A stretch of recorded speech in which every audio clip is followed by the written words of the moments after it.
te estoy viendo a ti y estoy viendo toda la carretera.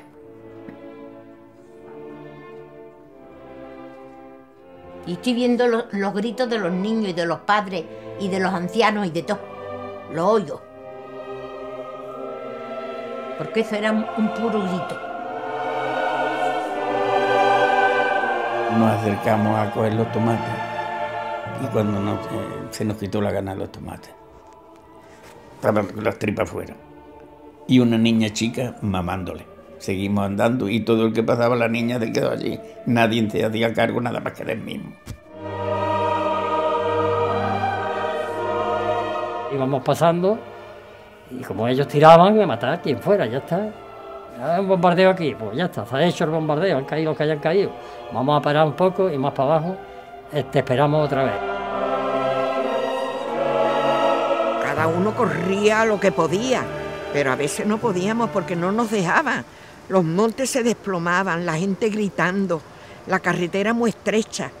El que se desviaba un poquito, ese se caía.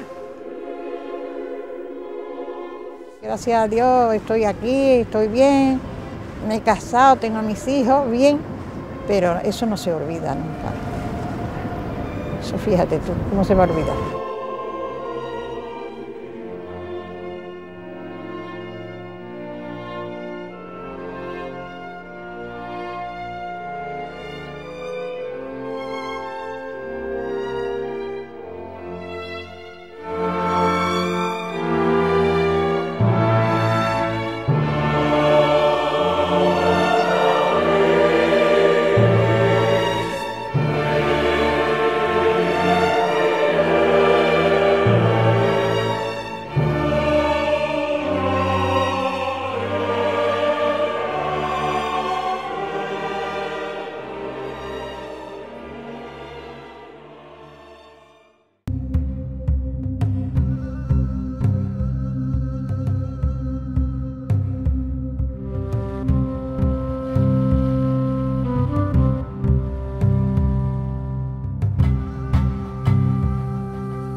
Cuando oscurecía ya era que no se veía un alma por la calle.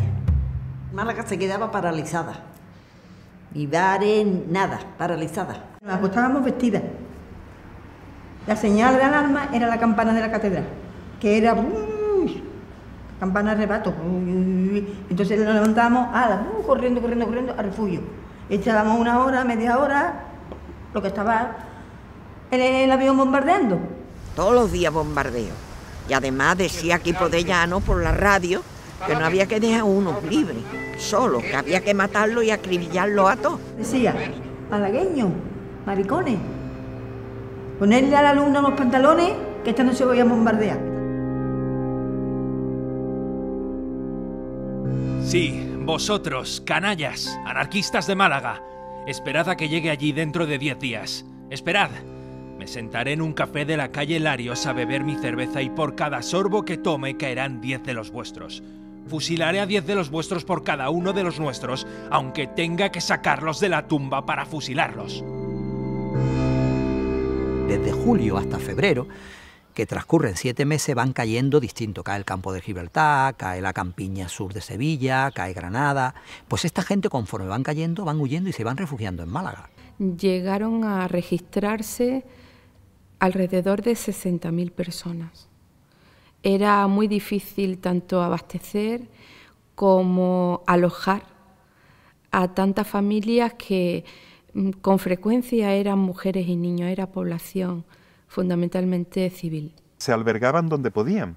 en ocasiones tenían familiares en Málaga o en otros pueblos de la costa que los acogían, y otras veces pues no había sitio y dormían en la calle. Lo primero que hicieron fue abrir conventos, abrir establecimientos eclesiásticos, y no pudo hacerse otra cosa que abrir la catedral, aunque antes se habían tapiado las capillas para preservar su importante patrimonio artístico.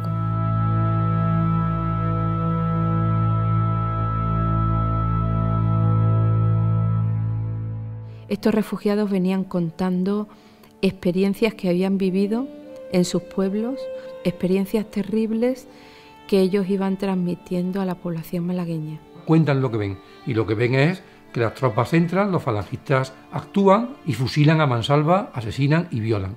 En el castillo se tiró una madre con 2 hijos, al castillo de Málaga. Y antes que venga un moro y coja a mi hija, yo la mato. Porque a ellos le dieron carta blanca.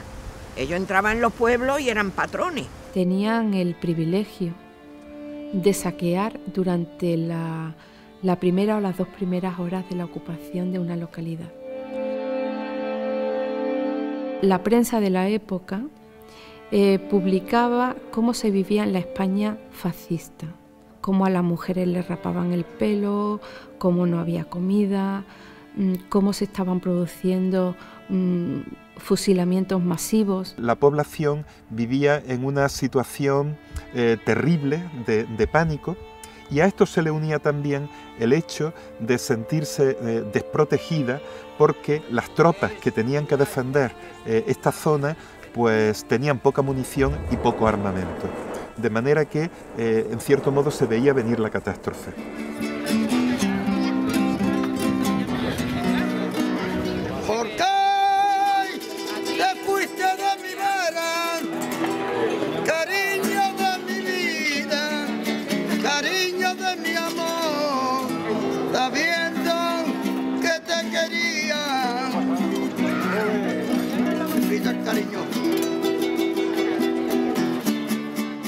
Se vio que la situación era muy crítica y los días 3, 4 empezaron a caer los frentes que ya estaban más cercanos a la ciudad.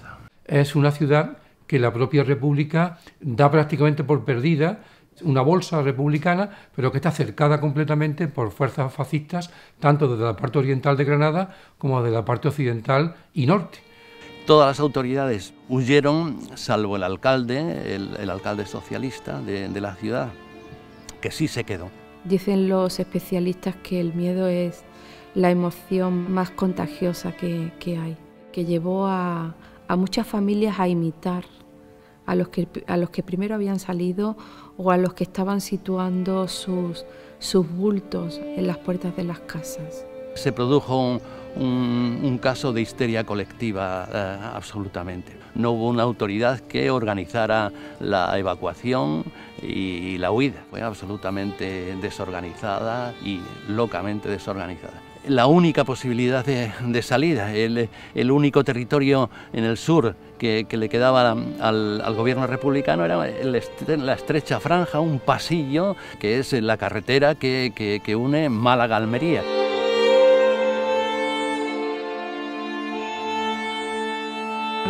Reconquistaban para España la ciudad de Málaga. La gente empezó a concentrarse en el centro, en la Plaza de la Marina, y por la tarde, ya anocheciendo, pues el 7 de febrero, el lunes de carnaval, salió huyendo hacia Almería.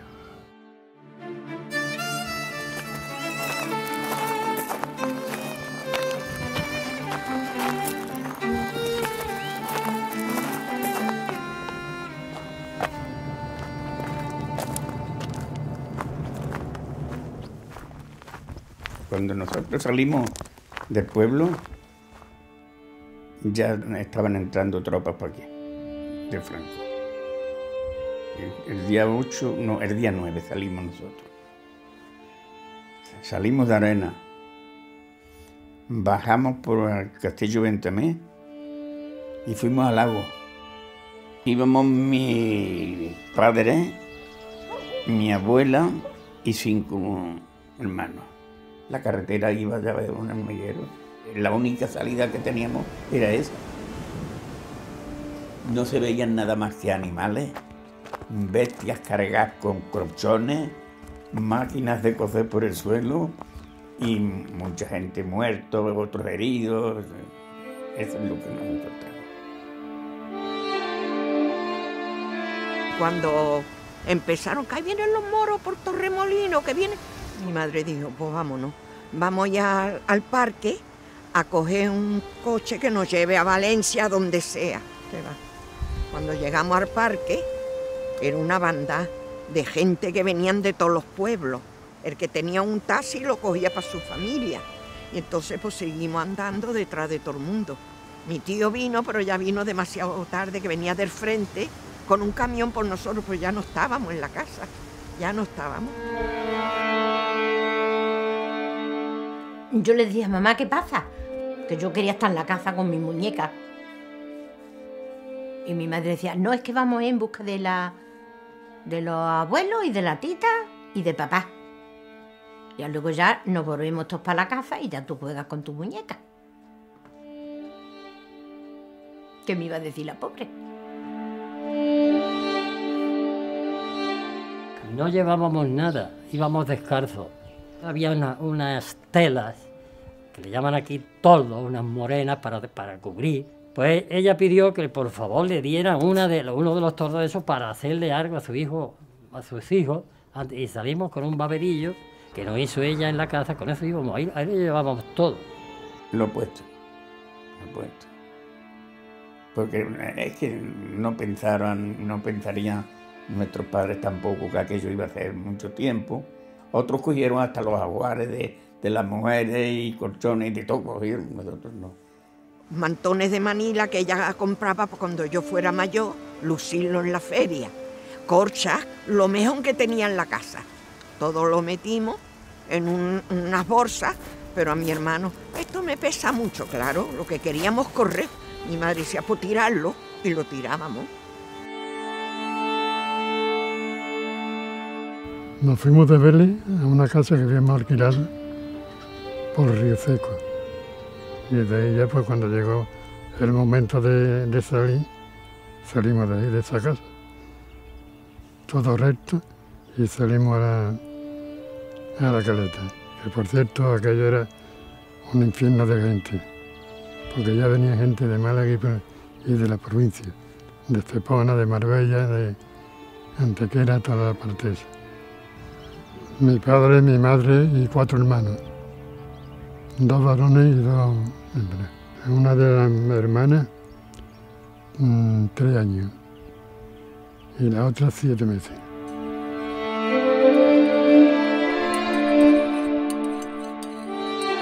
Mi padre decía que no se iba porque no tenía nada que temer y que no se salía.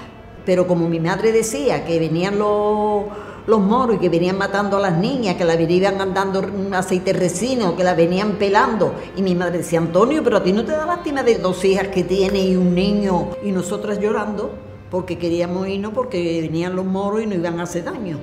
Una vecina de allí, de la casa, que tenía hijos y tenía uno que era carabinero. Y trabajaba en el puerto.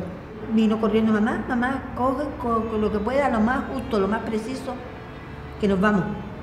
Que en la aduana hay un letrero que dice sálvese quien pueda.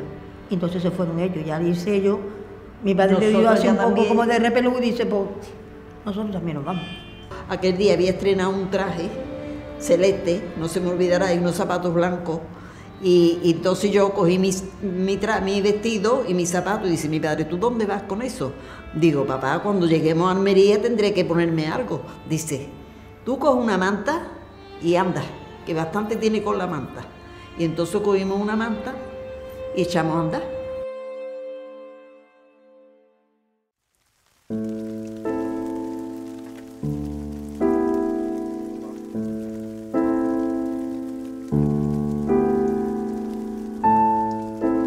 Hacía mucho frío y lloviendo mucho.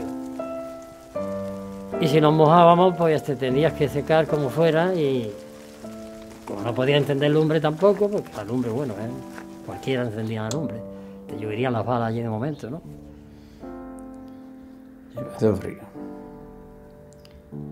Frío y hambre y de todo. Nosotros llorando y mi madre con las piernas como la tenía hinchada, que yo no sé cómo se le reventaron. Y a base de la venda que rompió la manta y así mi madre caminando, caminando, que ahora cuando yo cojo el bastón me acuerdo una barbaridad de ella. Eso no se me olvida.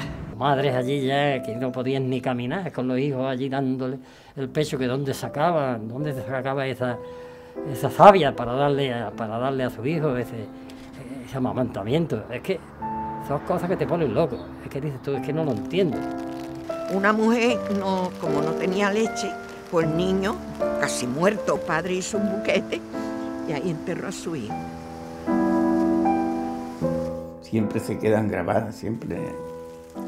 Porque aunque sea un niño, uno es un ser humano y ve una cosa de esa y se compadece de ella.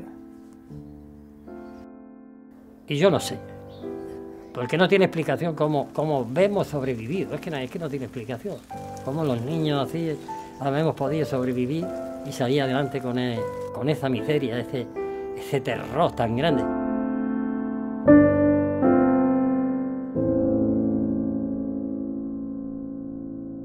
De día escondido y de noche ligera. Que mi madre tenía ampolla en los pies. El resto que era de día bueno estábamos buscando alguna cosa en el campo para poder comer. Una garroba nos parecía, yo qué sé, un pata negra, vamos.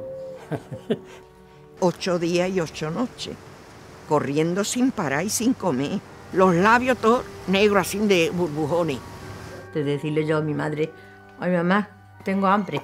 Ya mismo vamos a comer, reina, ya mismo vamos a comer. En 2 ocasiones que nos pusimos para poder comer algo, nos pisaban los talones y nos probamos hasta llegar al Melilla. Se le había perdido el padre y la madre, y él tenía 13 años, y llevaba un hermano chiquitillo con un par de años. Encontró una lata vieja por allí y le hizo una gacha, allí con la harina y agua, y se la dio al hermanillo. Aquella lata estaría oxidada o mala, que se le puso muy malo y se le murió. Lo enterró debajo de un olivo. Me cogieron a mí por aquí y yo me agaché, cogí la lenteja y la hicimos con agua. Con agua y una olla que había allí también, o algo había, no me acuerdo. No, un cacharro que cogimos de una casa, por si teníamos sed, que lo llevábamos con agua. Nosotros nos la comimos que nos supieron a gloria. Y si comía de noche, de día no comía.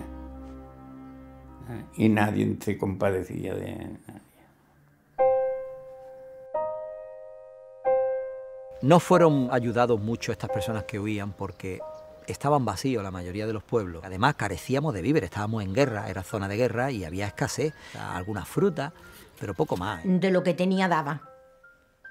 Higos secos, un pedazo de pan. Otra cosa más no había. Y si pasaba por una haza de cañas dulces, pues cortar cañas dulces y a chupar. Del Rincón de la Victoria hasta Nerja, y había varias fábricas azucareras, varios ingenios. Entonces había una producción grande de azúcar y de alcohol. En febrero la caña de azúcar todavía está pequeñita, le daba poco azúcar, pero los pocos canutos que había, que daban algo de azúcar, la gente lo arrancaba para comerlo. Mi padre cortaba a ranurita y nos daba y chupaba. Yo ya me dolía las mandíbulas de tanto masticar. Quitó hambres y salvó vida porque la gente se escondía cuando pasaban los vuelos rasantes de los aviones, metido dentro de las azas. Y cuando ya pasaron ellos, eso para ver la cantidad de gente que salieron de las cañas, ¿no? Todos los que íbamos por la carretera. Eso eran los llantos, los gritos. El papá, el mamá, esto, el fulano, el otro. Había tanta gente, pues yo de buena primera me veo sola. Entonces empiezo a buscar y veo que mi hermana no está. Miro para arriba, para atrás, digamos, y veo un antolo harto que me pareció mi hermana. Me harto de andar y luego cuando llego allí no era ella. Otra vez llorando. Me dice, mira, ¿me quiere dar un poquito de manta que tengo mucho frío? El muchacho estaba tiritando. Digo yo, sí, vamos a partirla. Pero tú vienes solo y me dijo, sí, yo vengo de Antequera, pero se me ha perdido mi padre, mi madre y 2 hermanos. Digo, ¿y cómo lo vas a buscar? Dice, yo qué sé, yo voy a seguir para adelante, a ver si puedo. Pero yo ya no sé lo que fue de él. Mi hermano, el pobre, se perdió. Mi madre no quería ya más correr. Hizo volver a mi padre en un camión hasta donde mi hermano se perdió. Entró en una casa y encontró un saco con arroz. Cogió un poco y lo llevaba para cuando encontrara a su madre, que se lo cosiera. Camiones que pasaban con niños, que la madre lo subía, porque esperaban llegar a Almería y reencontrarte con ellos. Pero algunos se encontrarían, pero la mayoría no. Yo estuve trabajando en Lérida con un hombre, dice que en la carretera de Málaga a Almería me perdí y me recogieron una familia de aquí de Lérida. Dice, pero yo no sé de quién soy.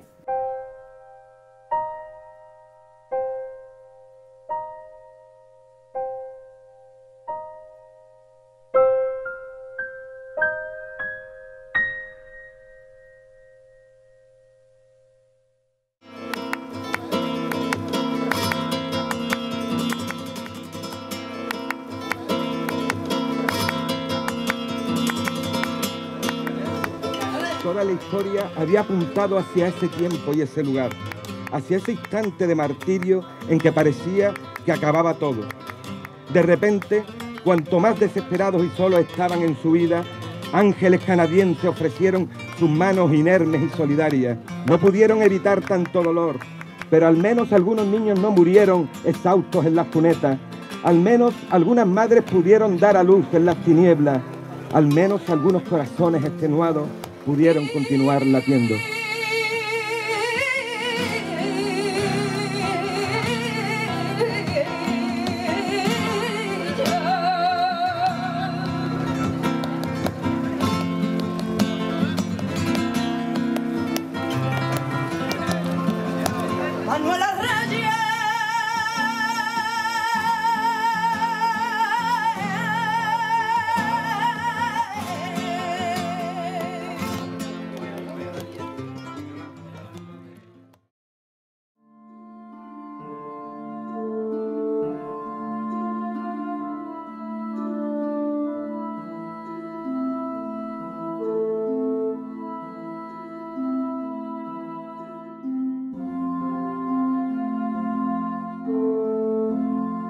Venían primero los más fuertes, y a medida que íbamos avanzando el espectáculo se hacía más lastimoso.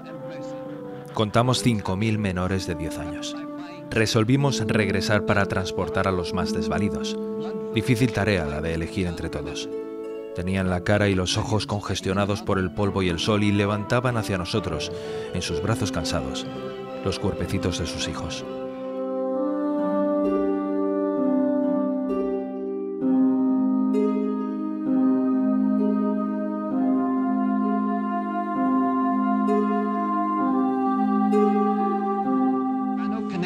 Blood Transfusion Institute. Donors wait. Each new donor asks the same question. Will my blood spoil? Book. Donor's name is...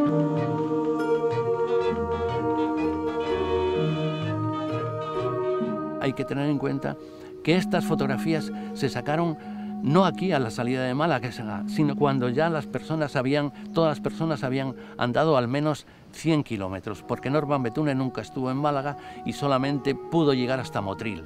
Y hay fotografías en las que se ve una larga hilera, pero larguísima hilera de personas, de kilómetros de personas. Así es que es de suponer que en el primer tramo, en los 100 primeros kilómetros, pues la caravana sería mucho más compacta y mucho más gruesa. Las autoridades del Socorro Rojo Internacional que recibieron a los malagueños en Almería contabilizaron de una manera aproximada 150.000 personas. Quizá es una cifra excesiva por la propaganda de guerra, pero no muy lejana quizá a la realidad, porque de Málaga salieron todos los refugiados que habían llegado, que superaban los 50.000 individuos, además de los malagueños y además los que se fueron incorporando de la Axarquía y luego de la provincia de Granada, superando desde luego los 100.000. La inmensa mayoría de las personas que huyen era población civil. ¿Van militares? Pues también van algunos milicianos, claro. Pero la mayor parte de los milicianos van desarmados o desde luego no suponen una fuerza de combate activa. Ellos iban algunos con sus armas, por un camino paralelo a la costa, fundamentalmente buscando zonas de interior, no iban con la masa de la población. Hay citas de oficiales golpistas que desde el primer día hablan de que los que huyen o bien son soldados y milicianos, que no hay población civil, que son muchos menos de los que realmente son, o que huyen porque quieren, porque nadie los obliga a huir, y que por tanto ellos mismos de alguna forma se están labrando su propia suerte. La opción de huir fue acertada, sobre todo si atendemos a las consecuencias, a los momentos que vivió Málaga después de la ocupación franquista. Los consejos de guerra se empezaron a celebrar inmediatamente y los fusilamientos vinieron también con una gran rapidez. Son datos del cónsul malagueño norteamericano estadounidense. Fusilan a 4.000 personas solo en los 5 primeros días, en la primera semana. 4.000. Luego, hasta el 44, que es cuando él abandona Málaga, caen 18.000 personas más. Por tanto, se trata de un genocidio local, podríamos decir, ¿no? Así que la gente huyó con toda razón. En Málaga a este acontecimiento pues se le ha dado un nombre, la desbandada, o la corrida, o la huía. La historia oficial olvidó, pero la gente siguió hablando de los vecinos que habían corrido, que habían huido.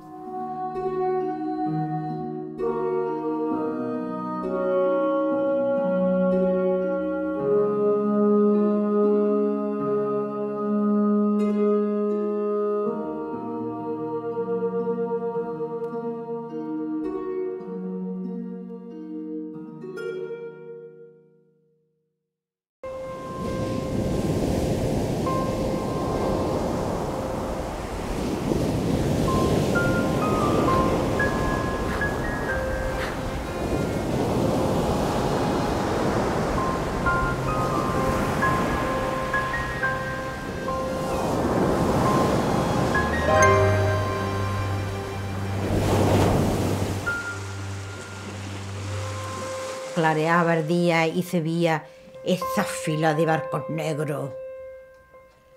Yo me aterrorizaba, qué susto me daba.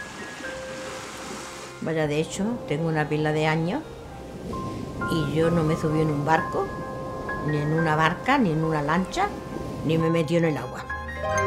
El Cervera, el Canarias y el Baleares, se llamaban los 3 barcos de guerra. Los 3 barcos tirando la carretera a la gente. A 1 metro, 2 metros. En la misma orilla. Como no había quien le atacara a ellos. Tiraba al monte, se despeñaba el monte, y eso eran gritos, lamentos. El que se quedaba herido ahí quedaba. ¿Quién iba a socorrer? Y tenía una niñita en brazos, y entonces ella le dio la metralla, le había dado en las sienes, y la mató. Y la niña estaba viva. Y las escuadrillas de aviación que se estaban entrenando aquí, se entrenaron para la Segunda Guerra Mundial. Estuvimos en 4 ocasiones para que nos aniquilaran a todos, la aviación.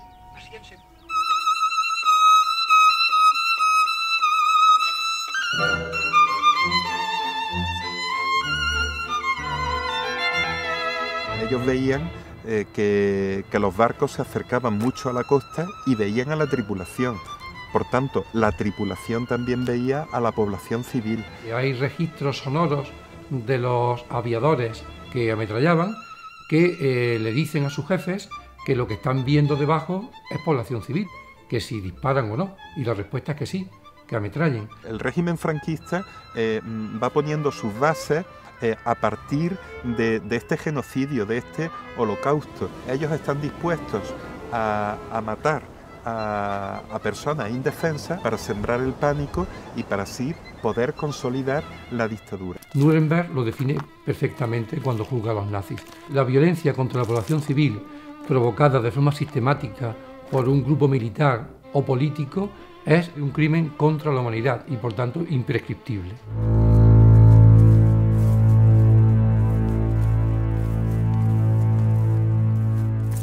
Para la izquierda teníamos que correr para el monte, al que le diera tiempo. El que no le diera tiempo, Ese era cepillado.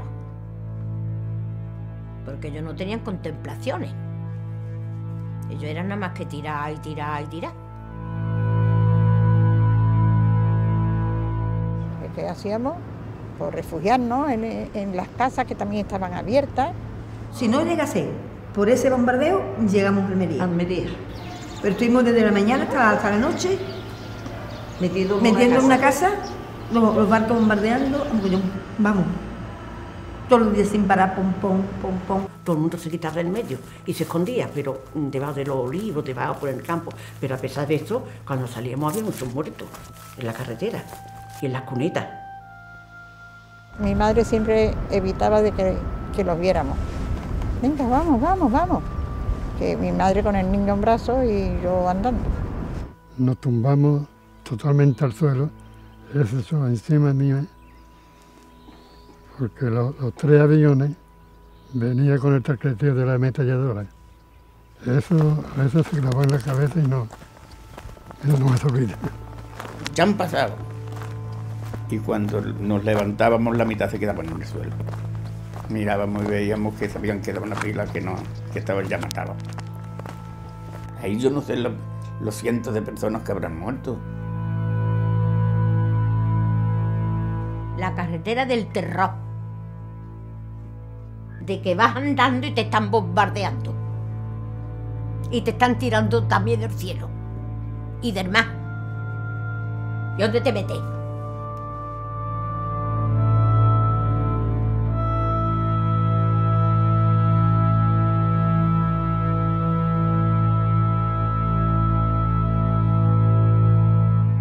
¿Pudo hacer más la República? Una pregunta recurrente. La República tenía muy pocas fuerzas organizadas y tenía muchos frentes abiertos. Tuvo que elegir en cada momento dónde concentraba más fuerza. Si en la defensa de Madrid o ir a ayudar a una ciudad como Málaga, donde había una mayoría de anarquistas y de comunistas. En ese caso, Málaga fue sacrificada por las autoridades republicanas para quizá afianzar el frente de otra manera. Existen testimonios de comunistas como Cayetano Bolívar, también de anarquistas de la CNT o incluso del mismo alcalde de Motril, Narciso González Cervera, que era socialista, que aseguran que reclamaron en distintas ocasiones munición y armamento al gobierno y que ese armamento no llegó. Incluso se le atribuye al presidente del gobierno la frase "ni una bala más para Málaga". En cambio, el mismo Francisco Largo Caballero ha asegurado lo contrario. Valencia, Alicante, Murcia estaba cerca y muchos de los barcos podían haber venido. Yo creo que ellos no eran conscientes de que se iban a cebar de esa manera con la población civil. Al final, la República acude en ayuda de los refugiados, aunque un poco tarde, la verdad, ¿no? Llega un cuerpo, lo que es una brigada mixta de Valencia, y llega también una brigada de las brigadas internacionales, que son los que acaban deteniendo a la altura de Castelldefels aproximadamente el avance fascista. Tenemos noticias de que se le enfrentan algunas escuadrillas republicanas a la aviación franquista y que incluso algunos pues son abatidos, algunos aviones republicanos. Los 2 últimos aviones republicanos que pertenecían a la escuadra Malgó. También se encontraba allí Norman Bethune, que fue quien socorrió a los pilotos y los llevó a Almería. Eso sí, se va a abordar este tema pues para exigir unas responsabilidades políticas. El Partido Comunista lo va a utilizar como una forma de crítica contra el gobierno de Largo Caballero y va a ser uno de los elementos que lo va a deteriorar y que finalmente le hará caer. Recriminó al comisario político que era Cayetano Bolívar y se responsabilizó a Villalba, que era quizás su máximo responsable. Curiosamente, Villalba luego se reincorporó al ejército franquista y argumentó en su favor que él había ayudado a que Málaga se perdiera.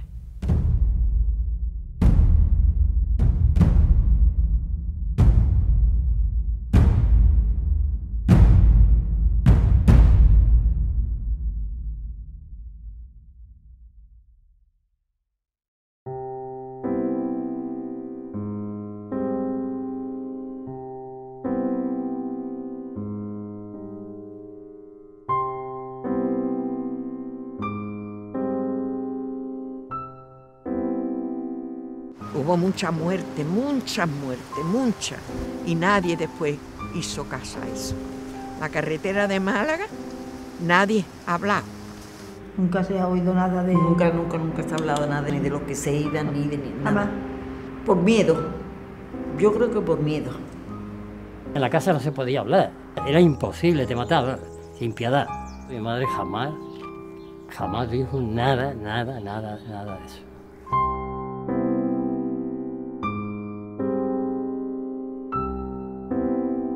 Fue uno de los acontecimientos más dramáticos de la Guerra Civil y contradictoriamente fue también de los menos conocidos. Los franquistas no quisieron airearlo mucho por la vergüenza que suponía el haber atacado a una masa indefensa de población civil. Pero por otro lado también en la misma República existe un cierto silencio desde aquellos momentos. No podía estar orgullosa de cómo había gestionado la situación de Málaga, la caída y sobre todo después la huida de la población. Que la República en aquel momento, de alguna forma, por razones fundamentalmente de moral militar, no divulgara lo que ocurrió, para lo que ocurre después en España tiene poca importancia. Las generaciones actuales no conocen eso, no porque la República lo negara, sino porque el fascismo y la dictadura lo silenciaron durante 40 años. La carretera ha sido un lugar de no memoria, un lugar sepultado conscientemente en el olvido. Ni siquiera se impulsaron grupos de estudio para estos temas. Los que nos iniciamos en estas investigaciones lo hicimos con bastante voluntarismo. Los historiadores contemporáneos hasta hace muy poco, hasta hace 8 o 10 años, apenas reseñaban estos sucesos, cuando fueron los más importantes, los más significativos y los más terribles de toda la guerra. Y a veces el olvido histórico es muy injusto, ¿no? Y son precisamente episodios como este que afectaron a miles de personas, cientos de miles de personas, los que pasan desapercibidos, quizás porque no hubo una destrucción total, como pasó en Guernica, ¿no? Donde queda después un residuo arqueológico. Las cifras de la carretera de la muerte son muy superiores a las de Guernica. De Guernica hablamos de centenares de víctimas y de la carretera de la muerte hablamos de miles de víctimas.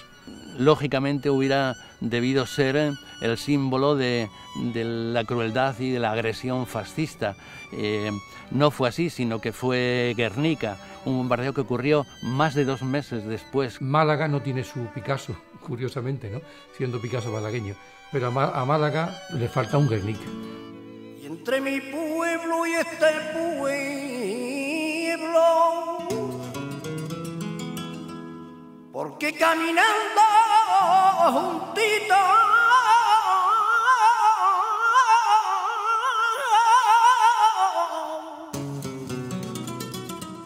la justicia siempre se agranda.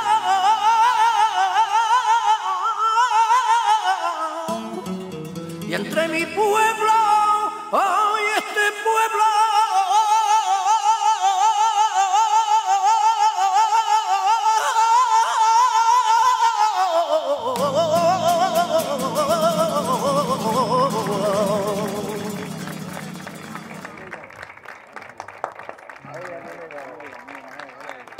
por un lado, se intenta ocultar el crimen y las huellas del crimen. Y por otro lado, cuando se empieza a conocer, se niega. Ese negacionismo empezó el mismo 7 de febrero del 37. Hoy continúa. Eso es también genocidio.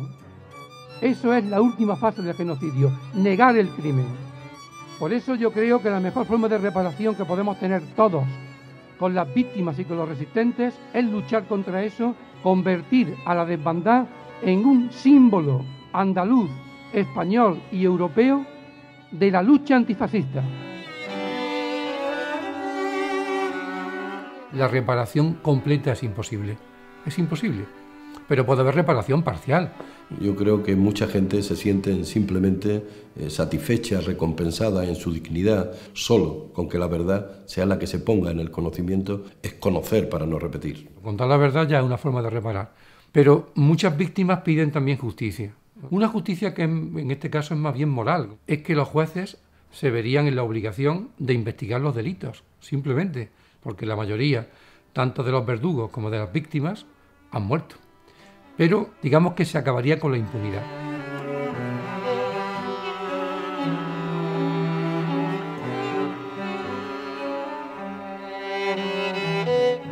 Yo creo que es una responsabilidad que tiene que recaer sobre las instituciones y sobre quienes gobiernan las instituciones. Recuperar con leyes capaces y leyes valientes ese elemento de memoria que en un tiempo determinado no se pudo hacer. Yo creo que después de 34 años de democracia ha llegado la hora. Esta gente no murió por una vendetta privada o por una cuestión personal o familiar, ni tienen que ver con delitos comunes. Son delitos políticos de carácter público. Y en tanto que públicos y políticos, es el Estado evidentemente que tiene que responder a ese derecho de verdad, justicia y reparación.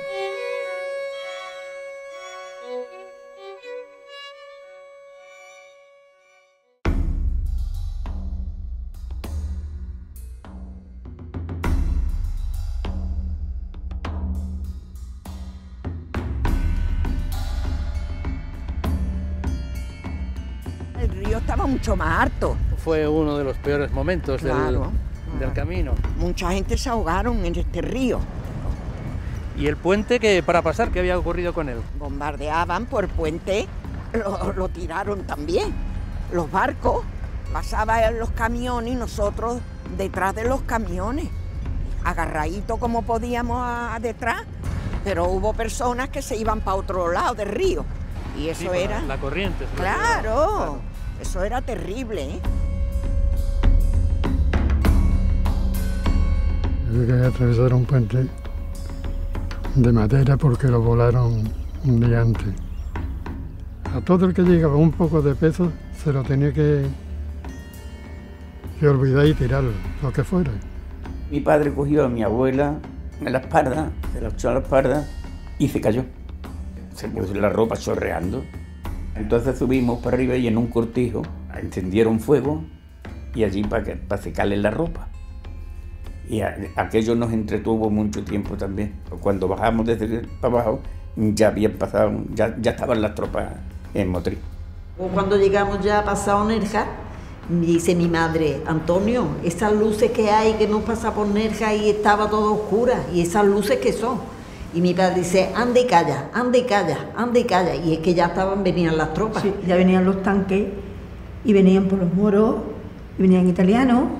Nos dieron higo, nos dieron vino, nos dieron pan también, ¿no? ¿Qué nos dieron? Pan blanco, pan blanco, muy bueno.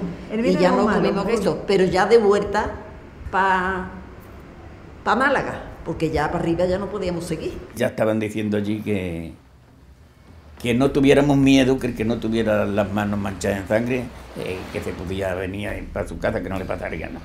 Y entonces ahí cayeron la trampa.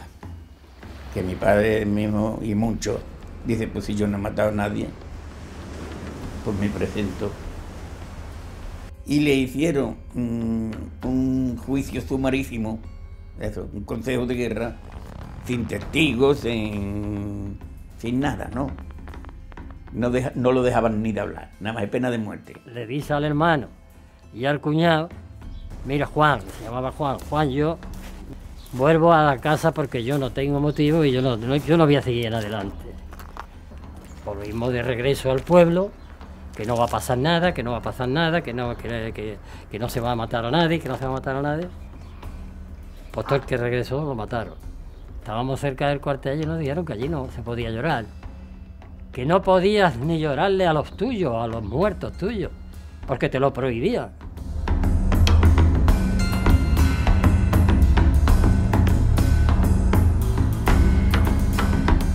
Y nos vinimos para acá, mi padre venía montado en el burro porque venía malo, y los mellizos, mi hermano y mi hermana, que eran mellizos que tenían 9 meses, venían metidos en los cubones en el serón. Y mi madre, mi abuelo y yo veníamos andando. Y al llegar ahí acá al aceite, como si lo estuviera viendo yo ahora, bajaron a mi padre del burro, cogieron un trozo de cuerda, le ataron las manos y lo metieron en el coche y se lo trajeron para Torró. Y llegaron hasta el cementerio y ahí en el cementerio lo fusilaron y ya está. Pues mi madre lo que pensó, lo que supe yo, lo que pensó era que como eran, ¿quién eran? Que lo que iban a traerlo para ponerlo donde no le pasara nada. Y mira lo que hicieron.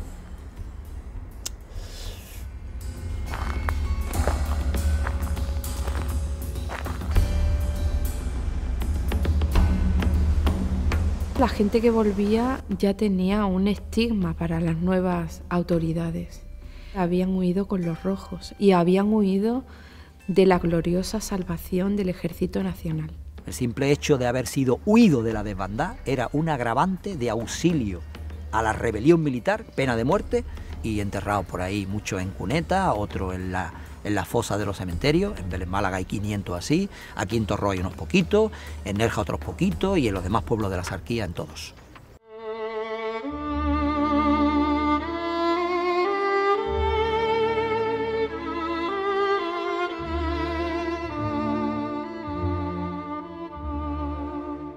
Hay momentos, sobre todo en puntos donde se produjeron los bombardeos, donde sí debió ser elevada la mortalidad de la gente que corría. El propio Norman Bethune habla de miles de personas, ¿eh? Y él estuvo pocos días aquí. Hablan de 15.000 personas, hablan de 12.000, hablan de más.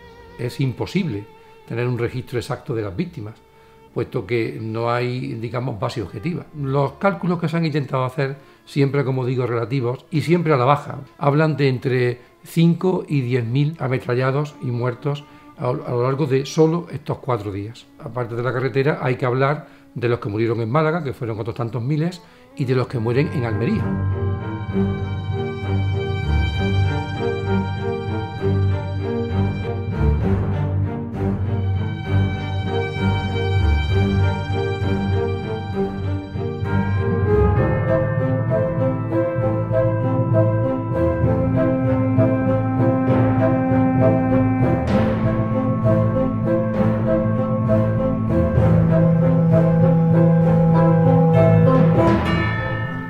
Nos pilló en la noche que llegamos a Almería otro bombardeo, por donde entramos, y la calle continua, la otra, todo de criaturas deshechas, durmiendo o como pudo.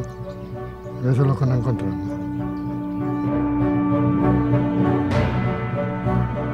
Se encuentran a una ciudad que es pequeña, con limitación en sus posibilidades de acogida, y una ciudad que estaba siendo también castigada con los bombardeos, tanto italianos como alemanes. Se calcula que eran en torno a 50, 60.000 personas que duplicaban a la población local. Entonces, a pesar de que sí había cierta expectación hacia lo que llegaba, pero no se calculaba que fueran tantos. Lo primero que se encuentran es el barrio de Pescadería, el barrio más humilde de la ciudad, de La Chanca, aunque se van adentrando cada vez más hacia el interior por el paseo principal de la ciudad, lo que entonces era la Avenida de la República, pero ellos se concentran sobre todo en el Parque Nicolás Salmerón, el barrio de Pescadería y el puerto de la ciudad. Y ahí es donde sufren el famoso bombardeo del 12 de febrero del 37. Lo primero es buscar un refugio para poder descansar, después centros donde proveerse de alimentos. Se dice que también asaltaron algunos comercios porque llegaron absolutamente hambrientos y provocan un auténtico pánico entre la población. Se pensaba que era gente muy violenta, que bueno, por el hecho de salir en esas condiciones de la ciudad, pues que se podía esperar cualquier cosa de ellos.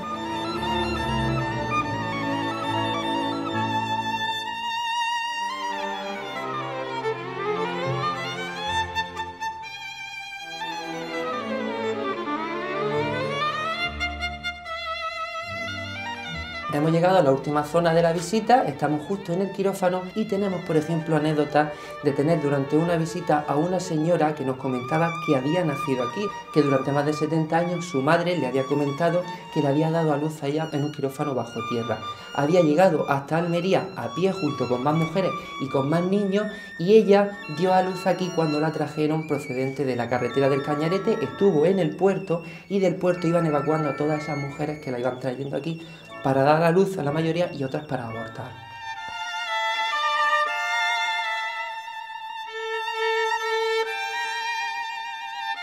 El comité de evacuación a nivel nacional sí que se predispone a acudir a Almería cuando saben el destino que adopta toda esa población y llegan hasta aquí figuras tan relevantes como Tina Modotti o como Matilde Landa para precisamente hacerse cargo de la redistribución posterior de todo el Levante, Valencia fundamentalmente, donde estaba en aquellos momentos la capital republicana, incluso Cataluña. Hay otros que quedan con familias particulares viviendo hasta el final de la guerra, incluso años después, y que hoy todavía se les conoce como los malagueños en las localidades de acogida.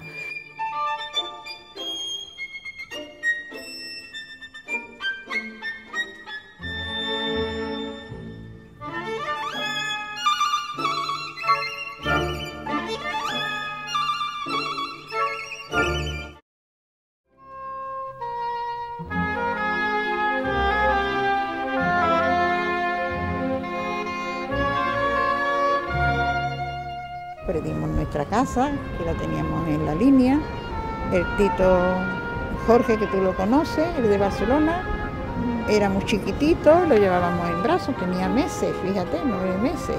Fue en el tiempo de la guerra, que no te se olvide, porque a mí se me están olvidando ya las cosas, ¿eh? Porque ya soy mayor, Ya. pero tú tienes ahora una memoria muy buena, ¿eh? Ya. Ya.